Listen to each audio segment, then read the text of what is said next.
Ollendau, mensajeros de la memoria.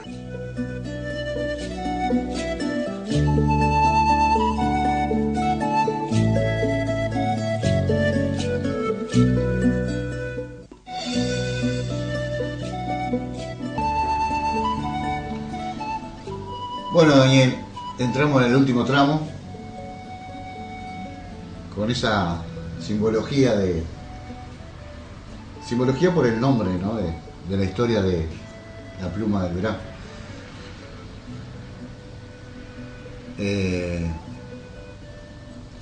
Creo que esto de renacer, ya con hechos concretos apuntó que hay un renacer, que a veces no es tan visible, porque siempre lo hay, y a veces se nota. Y si se nota es porque las cosas mejoran, en este caso, ¿no? Y hay una perspectiva mejor entre los que integramos este pueblo Nación Charrúa, de diferentes puntas, hilares y pensamientos.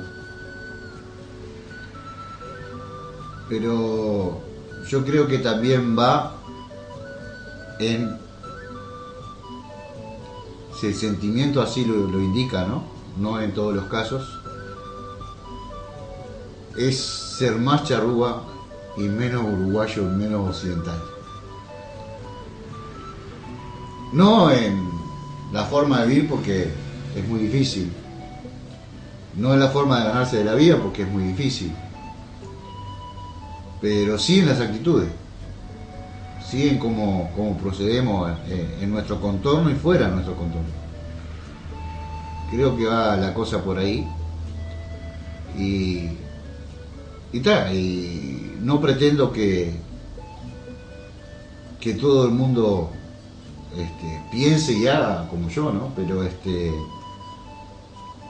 en los casos que es así, que las actitudes me dicen acá tengo un hermano, no es solamente que integre un grupo o no lo integre, que diga ser charrúa, que diga tener ascendencia, sino yo me identifico con más que nada con ese hermano que en sus actitudes de charrúa, por sobre todas las cosas, más allá de lo occidental que tenemos por habernos criado en esta sociedad, con esta cultura, con la enseñanza. Pero yo cada vez que tiro algo de lo occidental, que me desprendo de algún aprendizaje que considero que no es el correcto, y asumo ser más charrúa, lo disfruto entrañablemente. Y a veces te entienden y a veces no, pero ¿sabes qué? No importa. No importa. Trato de explicarle a mis hijos ciertas cosas, el por qué. Y si hay entendimiento, lo disfruto de vuelta. Y normalmente lo hay. Porque existe ese, no solamente afecto, sino el respeto a una forma de vida, a una pasión y a un sentimiento muy profundo. Todo esto que tú has dicho, hay un término que yo uso constantemente, que es el de occidental, al igual que lo usaste vos ahora en 2 o 3 o 4 oportunidades. Lo de occidental viene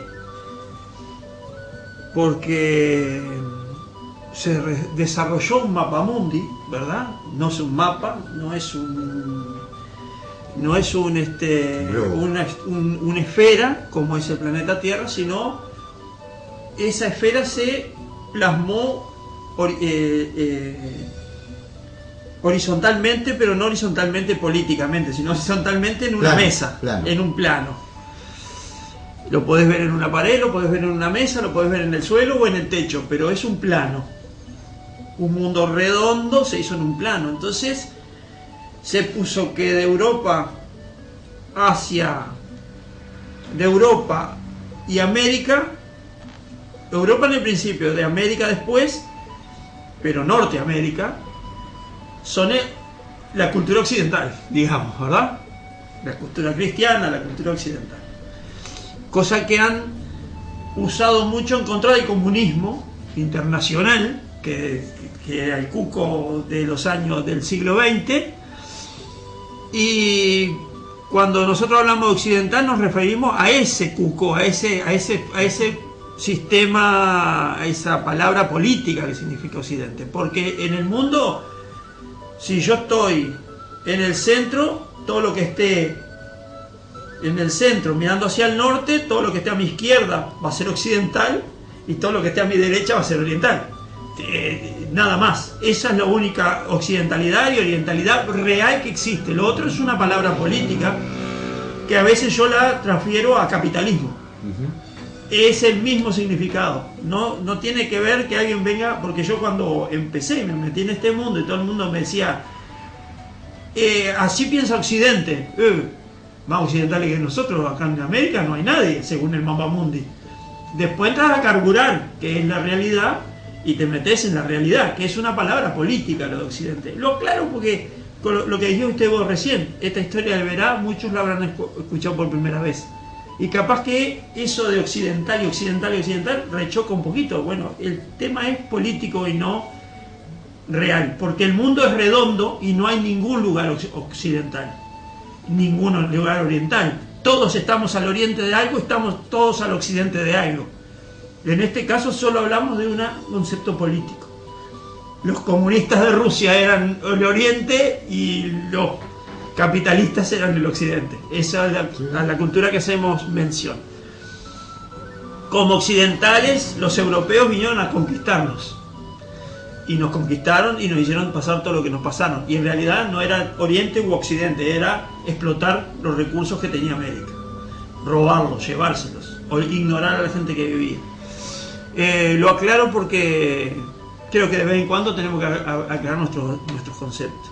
Lo mismo que Abya Yala. El Abya Yala, capaz que los charrúas no le llamaban Abya Yala. No. Esto es un concepto que hemos hecho entre todos los pueblos. Nos hemos puesto de acuerdo porque he leído que en Norteamérica también se le llama Abya Yala. Es un concepto de que esto tenía un nombre. Si le vamos a poner cada nombre que cada pueblo tenía, nos va a volver locos. Bueno, hubo un consenso donde todo el mundo le llama Abya Yala, como no sé qué nación era que le llamaba, y quedó ese nombre. ¿Por qué si una nación de acá le puso ese nombre, lo vamos a llamar América porque lo pusieron los europeos? Para nosotros es Abya Yala. Entonces ese ir y venir, naturaleza, realidades actuales y las que queremos volcar hacia el pasado para realmente independizarnos, a veces nos llevan unos matetes en que nosotros mismos no terminamos de comprendernos, porque estamos educados en esta vida. Y la otra vez yo empecé a hablar de productos naturales, cuándo es natural y cuándo no es natural. Hay un grupo de hermanos, en donde está Lucía Caraballo, que están tratando de reforestar con monte nativo un montón de ríos y arroyos. Y eso no es naturaleza. No. ¿Está? Pero es cierto que antinaturalmente trajeron plantas que se reproducen más rápido, como son por ejemplo el ligustro, que hace unas manzanitas chiquititas que los pájaros las comen y reparten las semillas por todos lados, y eso prende como loco en el Uruguay. Entonces hay un montón de ríos y arroyos que están forestados de ligustro, que es bárbaro para prender fuego y es bárbaro para todo, pero no es nuestro. Ahora, ¿cómo hacemos que ese proceso sea natural? No se puede. No, se puede si no plantás. Si vos dejás que nuestras semillas se reproduzcan solas. Pero para eso sí tenemos que hacer un proceso que tampoco es natural, que es el de eliminar el ligustro. Donde vemos ligustro hay que sacarlo. Si plantamos un monte nativo, yo estoy de acuerdo en plantar monte nativo, pero no me hablen de naturaleza. Ahora, si nosotros sacamos ese árbol invasivo y dejamos lugar para que se reproduzca otra cosa naturalmente, eso es naturaleza. Sí. Pero lo que pasa es que después, ahí quién sabe qué hay. Sí. No, cuando hay intervención ya no hay naturaleza. Pero ¿qué defendemos nosotros? Nosotros seguimos defendiendo nuestra tierra, nuestros procesos autóctonos. Y bueno, si alguien vino y metió la mano y nos revirtió todo y tenemos más eucaliptos que guayabo, tenemos más ligustro que ceibo, tenemos etcétera, etcétera, etcétera, etcétera. Y bueno, si tenemos que hacer un proceso antinatural, yo estoy con Lucía y quiero que siga plantando árboles autóctonos en las orillas de los montes y los ríos, de los ríos y arroyos. Pero siempre vamos para atrás y para adelante, qué es natural, qué no es natural, qué es occidente, qué no es occidente, qué es Abiyala, qué no es Abiyala. Como que en las plantas hay tres categorías, ¿no? Lo autóctono, lo nacionalizado, es decir, que está hace muchos años, sí, que ya crece naturalmente, vamos a decir, pero no deja de ser foráneo, por eso es nacionalizado. Claro. Y después lo foráneo, ¿no? Que sigue entrando. Sigue entrando y siempre hay una flor nueva que se encuentra en una parte del mundo. Es un árbol que es nacionalizado, no es de acá, pero Y lo mismo que el eucalipto, yo nací pensando que este era el país del eucalipto y un día me entero que es de Australia. Porque después pensé que era europeo. Resulta que en España hay manifestaciones contra el eucalipto porque ha invadido todo en España y resulta que lo trajeron de Australia. Y consume mucha agua, ¿no? Y crea, si hay mucho eucalipto, crea el desierto verde, que se le llama, ¿no? Sí. Porque como consume mucha agua, no surgen más otras plantas. Se la toma toda ahí. Y ese es el desastre que causa el eucalipto. Por eso cuando se hace una forestación y se planta eucalipto, no es que no nos guste el eucalipto, es el daño que causa, ¿no?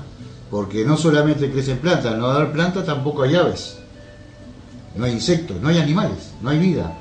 Por eso el desierto verde, solamente la vida que queda es el eucalipto mismo. Por eso es jodido cuando ya se planta para después, bueno, hacer madera, todo lo que quieras, pero el daño que causa es muy grande. Claro, el problema es cuando entramos en esas idas y venidas donde criticamos todo lo que hay o todo lo que se hace. El eucalipto no lo queremos por invasivo y por toda esa forestación y por todos estos problemas que vos estás diciendo. El pino no lo queremos porque es foráneo. El otro no lo queremos, el ligustro no lo queremos porque se esparce y es demasiado invasivo. No se chupará el agua, pero es muy invasivo. Cuando querés acordar a los bordes de arroyo entero, por ejemplo en Colonia, el arroyo Coya está lleno de ligustro. Es más ligustro que cualquier otra planta. Entonces no lo queremos. Pero de algún lado tenemos que sacar la leña, o la sacamos de ahí o la sacamos del monte autóctono. Entonces digo, ciertos remanentes tiene que haber. Ahora, no tiene que haber lo que está haciendo en el norte, en Tacuarembó, donde lugares de planicie y de volcanes viejos está lleno de eucalipto, y eso es el mar verde del que voy a hablar, sí, que pronto va a ser el desierto verde si seguimos así. Claro, hay tierra que es muy fértil, que es buena, que es un desperdicio plantar eucalipto. Exacto. La destrozás la tierra. Exacto. Entonces, supuestamente hay normas, hay leyes, que hay áreas que no se pueden hacer esas plantaciones. Sí, pero después si pedís permiso te autorizan. Si te va bien en el negocio te autorizan. Cuando apareció Montes del Plata, en la zona autorizaron que la empresa plante eucalipto. Claro. Bueno, y es una zona, una tierra muy fértil, muy buena, a lo que va a ser destrozada. A lo que yo iba con este concepto que quería dar es que cuando uno a veces, porque a mí me pasó el proceso también, cuando se decía, para mí esto era América. Cuando me entero que es Abiyala, lo primero que me salió a la mente, digo, pero carajo, estos indios no están conformes con nada. Si ya somos América, y sacarnos el nombre de América es parte de la descolonización. Sí, sin duda. Y por más pacífico que vos digas y vos por más cosas que vos quieras aceptar, si a vos te pusieron el nombre de afuera, si a mí viene todo el mundo y me pone el chiche, cuando quiero acordar soy el chiche y me lo puso otro y yo me llamo Daniel, porque el chiche. Más allá que a vos no te moleste o te guste algún sobrenombre que uno te ponga, te lo puso otro. Nunca vos, si vos, sos tal persona, ¿verdad? Te nombraron tus padres, todo lo que quieras. No es el tema, yo lo que voy es Es tu identidad, nada más, nada menos. Exactamente, acá no estamos ni siquiera hablando de un sobrenombre, no nos pusieron América entre comillas, para todo el mundo somos América y nosotros, menos para nosotros. Entonces falta una liberalización. Cuando yo digo, hay una escuela en la Ruta 1, frente a al balneario Regina, que se llama Colonia Española, a esos botijas, ¿qué le estamos enseñando? ¿A que estuvo bien que fuéramos colonos de España? ¿O me parece que no estuvo bien? ¿O por qué nos liberamos si estuvo bien? Me parece que ese nombre no puede estar en una escuela. Daniel, ¿cómo una escuela puede llamarse Colonia Española? Yo todos los martes y viernes, por el trabajo, voy a Colón de Aresica. Ir al barrio Colón, ya el nombre me rechina. Pero después busco las direcciones y voy a La Niña, La Pinta, Santa María, y te puedo seguir nombrando una cantidad, ¿no? Los nombres de la calle son todos los referentes a esa invasión y a esa matanza. Sí. Y es un homenaje. Claro, cada nombre de una calle es un homenaje, pero yo te hablé la otra vez de uno. Sinceramente, me da vergüenza que estemos homenajeando. En ese barrio me crié yo. Sí, vos has contado en el programa de Orgulloso de Colón y después el nombre que te quería matar. Claro. ¿No? Pero es peor, nací en la calle Pedro Valdivia. Y cuando leí quién era el que no encontraba por ningún lado, quién es este vejete, ¿no? Y me encuentro un día, dicen, el que colonizó y dominó a los araucanos. Un explotador de tierra, un asesino, un esclavizador. Y tiene un homenaje en la calle donde nací yo. Y Colón, ni hablar, también, ¿viste? El orgullo de ser de Colón, etcétera, etcétera, etcétera, etcétera. Y resulta que te encontrás con que el tipo era un genocida. O no sé si él directamente, pero trajo el genocidio. Qué entrevero, ¿no? Porque el sentirte de un barrio también es parte de una identidad. Claro. Y parte de tu identidad era ser del barrio Colón. Claro. Y después encontrarte que el nombre del barrio iba contra tu propia identidad a nivel de tus raíces. Exacto. ¿No? Qué entrevero todo eso, exacto. ¿no? Bueno, todo ese proceso precisa memoria. Y como decís siempre vos, como digo yo siempre en eso, estamos 100% de acuerdo los dos, desaprender lo nuevo para aprender lo viejo que se nos presenta como nuevo. Y acá está todo un contrasentido lo que estoy diciendo. Sí. Es entreverado. Pero no hay más que ir viendo, ir comprobando, y lo primero que tiene que ser raíz de esto, aceptando. Yo soy Daniel, pero hoy podría ser Flecha Rota, o podría ser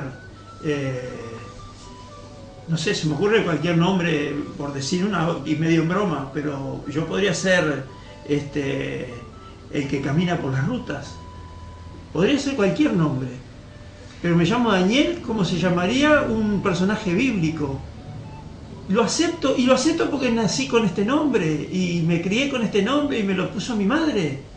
Pero en la realidad a mí me gustaría tener un nombre indígena, pero no soy capaz de ponérmelo ni aceptar ninguno que me pongan, porque yo perdería esencia, la esencia actual, digamos. ¿Me explico, no? Me explico. Sí, pero te podés sentir identificado, y ahí como que vos te encontrás con eso. Claro, pero me falta mucho para ese proceso. Creo que en este caso para mí sería lo último. No es lo más significativo. Hay mucho camino por trillar y no es individual. No es desde individual. mi punto de vista. ¿Entendés? Bueno, yo te voy a dejar con una intriga, porque no va a ser en este programa, va a ser en el próximo. Y en la noche de la luna llena hermosa y de este renacer, tuve un sueño en el cual estabas y no te llamaba Daniel. Yo no me acuerdo. ¿Estaba yo? Estabas. Mira. En mi sueño. y no te llamaba por tu nombre Daniel, te llamaba por otro nombre. Y te queda espectacular. Eras ese nombre. Y te voy a dejar una intriga que está buena. Esto no está arreglado. No está arreglado. Yo toqué un tema y él salió con esto que no está arreglado. La verdad que no está arreglado. Te lo iba a comentar, pero saliste con el tema y bueno, no, lo vamos a dejar porque tiene mucho que ver y va a dar mucho para hablar. Eran 2 nombres. Y yo tenía 2 nombres.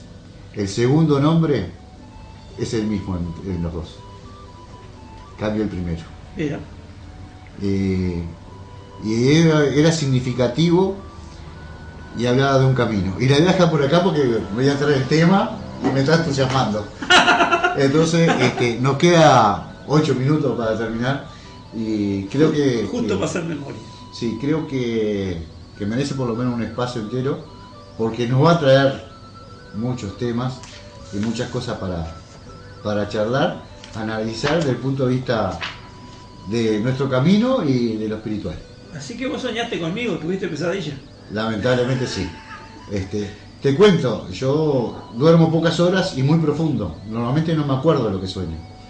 Pero este fue un sueño antes de despertar, entonces quedó fresquito y me quedó grabado esa parte del sueño, ¿no? Que capaz que fue más largo. Capaz que volvíamos verá y todo, no sé, no me acuerdo. ¿De taparrabo no estábamos? Estábamos como normalmente estamos hoy. Bueno, Daniel. ¿No hay más pausa? No, ya estamos... Ta. ¿Ya? Mira... ¿Pusiste la música que pones característicamente con la memoria? Sí, vos sabés que pensé... Hay un tema a mí que se me vino... ¿Dónde está? Había un tema que lo pensé... lo escuché mismo el día de ayer y sentí que tenía ganas de escuchar ese tema por ese renacer, por esa luna, que fue la vasija de barro. Para ir un poco me tomé un momento espiritual, personal, escuchando esa canción y después que me llamaste ya habían estado con el tema de la luna y eso que te dije, viste, que hermosa luna. Después me tomé ese ratito y pero ¿se te vino otra canción? No. Pero eso para el final. Sí. No para hacer memoria ahora. No, para hacer memoria no. ¿Vamos a hacer el espacio de la memoria? Sí, nos vamos con memoria. Bueno. Hicimos memoria todo el programa. No, está claro, pero siempre hacemos algo puntualmente. Exacto. Que es distinto al fogón originario, es distinto a hablar de José Gervasio, es distinto a cualquier tema que planteamos, que siempre es memoria, pero que es distinto. Quería hacer memoria de un programa, porque eso me quedó en el tintero, y está vinculado a una manera de ser que yo tengo, que es cuando llego a una reunión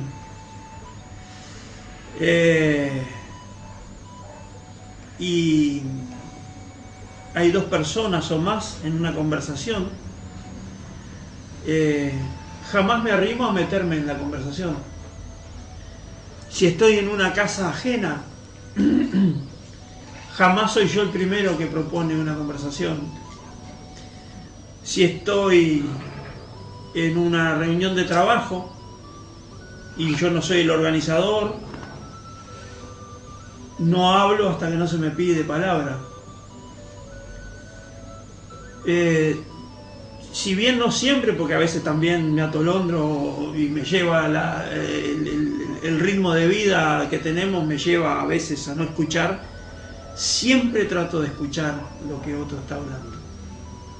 A veces apuro algún final y confundo cosas o entiendo mal, no soy perfecto, por suerte, y por desgracia. Pero siempre trato de escuchar, y yo veo que casi nadie procede así. Entonces siempre me llamó la atención y lo tomé como timidez, hasta que un día leí el mensaje de un indio americano, pero no sé procedencia, raza o de nación. La cuestión es que él decía que él no entendía a los cara pálida, porque las cara pálida tiraban un tema en una reunión y todo el mundo discutía sobre el tema, aún aquellos que no tenían nada que ver, porque a veces el tema era de hombres y igual intervenían las mujeres, o era de las mujeres igual intervenían los hombres, y a eso le llamaban solucionar un problema. Y que él en su vida había sido enseñado a que si alguien venía y decía algo, él lo escuchaba y él sacaba un aprendizaje de eso, pero no tenía por qué discutir lo que el otro le había dicho, ni tenía por qué a una idea de otro él aportarle algo. Si era idea de otro, ¿por qué él tenía que aportarle? ¿Por qué él tenía que tomar esa idea para sí y volverla a volcar con algo más? Y que sin embargo el cara pálida tomaba eso como algo, como la resolución a los problemas, como que la colaboración entre todos a una idea y el aporte entre todos, eso sumaba, y que eso él no lo entendía. Que tampoco iba a un lugar donde hubiera gente conversando, sobre todo si no era la toldería de él no abría la boca, solo escuchaba. Porque si la opinión es ajena, ¿por qué tiene que meterse? Y me sentí en presencia. Me sentí como que era lo que yo hago. Y el tipo me demostró que no era timidez. Y no es que yo no sea tímido, tengo mis timideces. Pero el tema de... Porque mucha gente a veces vos ves, hay tres conversando y viene uno y se mete en la conversación y empieza a opinar como que hubiera estado desde el principio y no sabe ni de qué están hablando. Y es un error en que caemos muchas veces. Entonces, me dio la pauta de que tengo más de raíz que de lo que yo mismo creo. Aunque yo de norteamericano o de indio sioux no tengo nada, quiero decir. Pero hay una raíz, porque también se dicen los crónicas españoles que los charrúas casi no hablaban. Es cierto, mientras ellos discutían, los charrúas solo escuchaban. Y quería hacer memoria de eso, de lo bueno que es escuchar a quien nos está hablando. Y no tenemos por qué brindar opinión. No es obligatorio que vos me tires una frase acá y yo tengo obligadamente que aportarle algo a esa frase. No es necesario, pero está bueno hacerlo. Y entonces la memoria que quiero hacer es lo del otro día, el programa que hicimos con Ernesto. Una cosa que no sé si la palabra me incomodó, pero como que no le encontré solución, y que después, a raíz de eso, es algo que tú siempre decís, y que a raíz de esa conversación que tuvimos con Ernesto, yo te la escuchabas decir y no me despertaba frase ni nada, pero a raíz de lo que hablaste con Ernesto, y siempre lo traigo hacia mí, no hacia vos, siempre hacia mí, el tema de la comunicación no para, que lo dijiste en esa frase y lo has dicho en algún otro momento. Y yo me pongo en la comunicación no para, yo, no Ricardo Silva, ni a nadie, y esto no es una crítica a nadie. Yo no podría estar acá si no fuera para hablar de indios, de charrúas, de sioux, de mapuches. de Yaguita, de pampas, de guaraníes. No creo en la comunicación por la comunicación en sí misma. Y el otro día cuando hicimos el programa con Ernesto, yo permanecí callado o con frases cortas mucho rato, porque yo entendía que ustedes estaban en un pleno auge de memoria de Chasqui Ollendau, y yo no tenía por qué intervenir. No era que yo no quisiera intervenir, no era que yo no tuviera aportes. Pero ¿por qué intervenir si ustedes precisaban un rato de ustedes? ¿Entendés? Y eso me gustó, estar callado, me gustó respetar mis normas en ese momento. Más allá de que de repente fui capaz que no grosero, pero sí seco con alguna contestación que le di a Ernesto, de que yo me sentía como que en rodeo ajeno por un rato, aunque estaba en mi propio territorio, porque entendía que estaba bueno la comunicación entre ustedes dos, porque había un montón de anécdotas que ustedes tenían que contárselas para el público, contárselas para mí, y después yo iba a poder intervenir, eso no estaba de más. Lo único que no me cerró fue en esa frase: la comunicación no para. Yo creo que la comunicación, si no hay que comunicar, debe parar. Pero es una creencia mía, no es una crítica. Y quería hacer memoria de ese programa por estas dos cosas que habían quedado en el tintero y que me gusta sacarlas. Porque por suerte tengo la disponibilidad de un micrófono y de un hermano que me escucha, por lo menos acá conmigo. Pero está bueno que yo marque eso porque es mi sentir. Muchas veces, capaz que si mañana hay un programa de camiones, yo tendría mucho para decir. Pero va a ser comunicación sobre algo concreto. Comunicación por comunicación no es mi estilo y no es mi forma. Pero respeto la de los demás. Yo soy un convencido que la comunicación no para. Y te explico el motivo y por dónde viene. Cuando te comenté al principio la satisfacción, más que alegría de esta ida al monte, de lo que fueron este 19 de junio a Sal Si Puedes, yo dije que hubo silencios. Y en los silencios hay comunicación, hasta en el silencio hay comunicación, por eso la comunicación no para. A veces se dicen muchas cosas con el silencio. Y creo que la mejor comunicación son esos silencios y hablar cuando amerita y corresponde. Y acá apoyo un poco la postura tuya de ese programa. Pero como el programa pasado, los dos, la intervención de los dos fue muy cortita para que hablaran nuestros inchalá.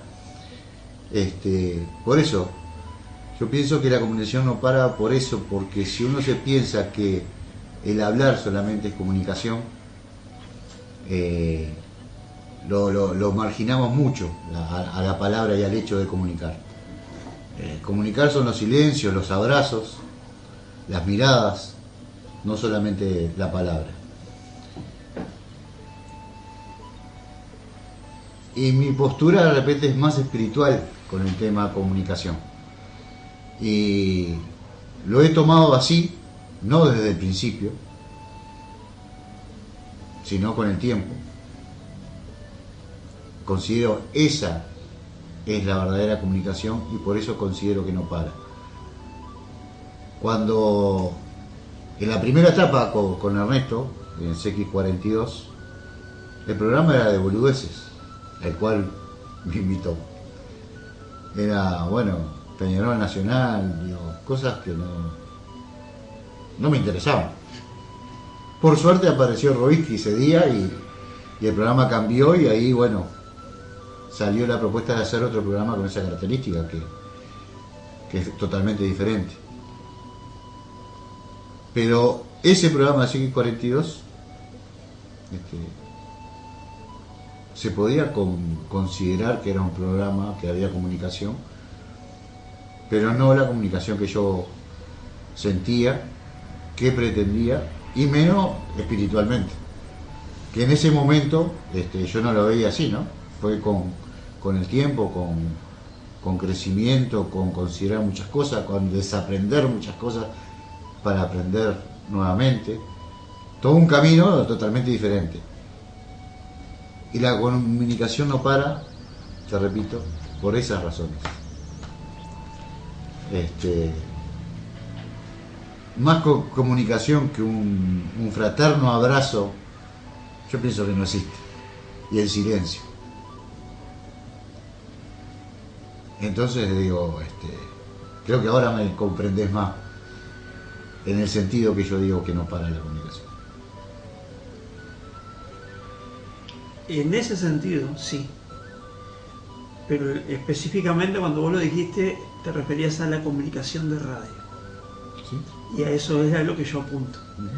Yo no estaría en la radio si no tuviera estos escritos y no tuviera para hablar de indios, de nuestros indios, de nuestra Via Yala, de nuestros animales, de nuestro suelo. Y para no defender, si no fuera para defender nuestra nación, no le encuentro sentido a venir a la radio, yo, Daniel Marzorati, si no es para hablar de eso. Yo prefiero, en ese sentido, parar la comunicación. Es un sentir, es un sentir, sí. Nada más. Mira, te voy a contar... Comparativo a ese comentario, que tú lo habías dicho antes, pero solo en ese momento, en ese programa, yo tomé conciencia de lo mío, de que yo estoy acá y por qué estoy acá. Y por qué me gusta estar acá y por qué no me gustaría estar acá. No sé si queda claro. Sí, clarísimo. O me estoy mareando. No, clarísimo, clarísimo.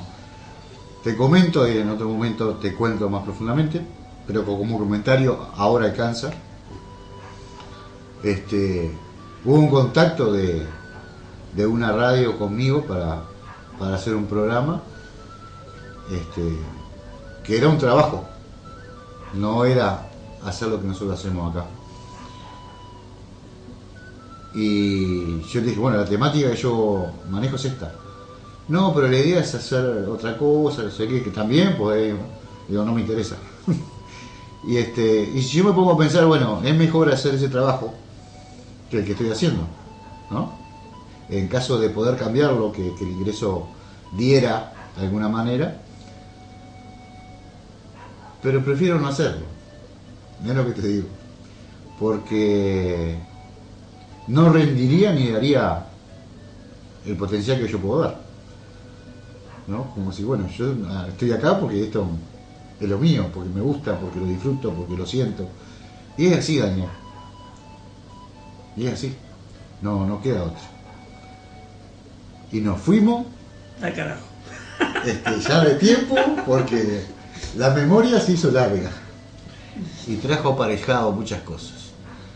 Bueno, como le decíamos hace un rato, vamos a compartir el tema de La vasija de barro, pero otra interpretación donde acá intervienen varios cantantes. Es un tema precioso de lo que hoy, de los pueblos originarios que hoy encierran Ecuador y fuera de la frontera de Ecuador, que hemos compartido la historia de ese tema, que es muy interesante, que habla de una tradición ancestral de los enterramientos en una vasija de barro, en un vaso de barro.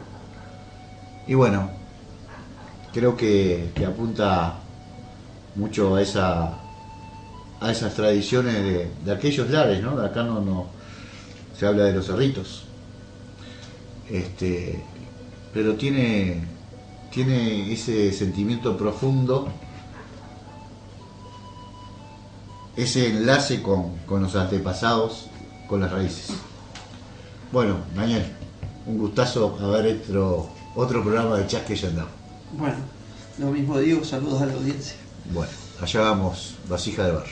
A mí me entierre como a mis antepasados. Yo quiero que a mí me entierre como a mis antepasados. En el vientre oscuro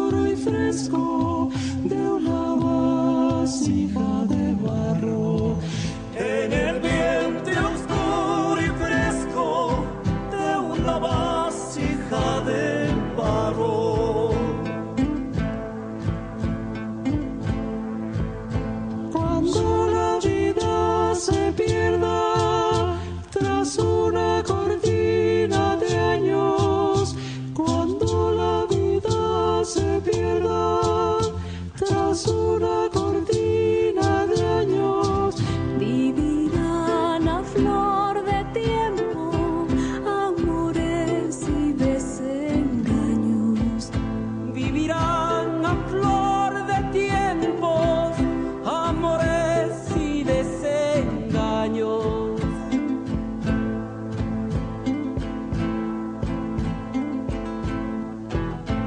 Arcilla cocida y dura, alma de verdes collados. Arcilla cocida y dura, alma de verdes collados. Luz y sangre de mis hombres, sol de mis antepasados. Luz y sangre de mis hombres, sol de mis antepasados.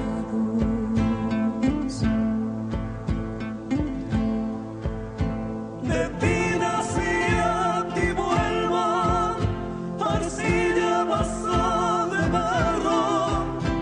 De ti nací y a ti vuelvo, arcilla vaso de barro. Con mi muerte yazgo en ti, en tu polvo enamorado. Con mi muerte yazgo en ti, a tu polvo enamorado.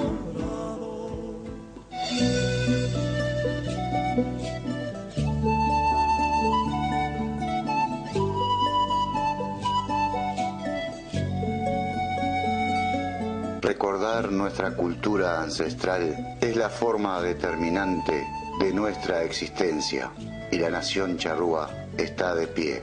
Vascuadé hinchará.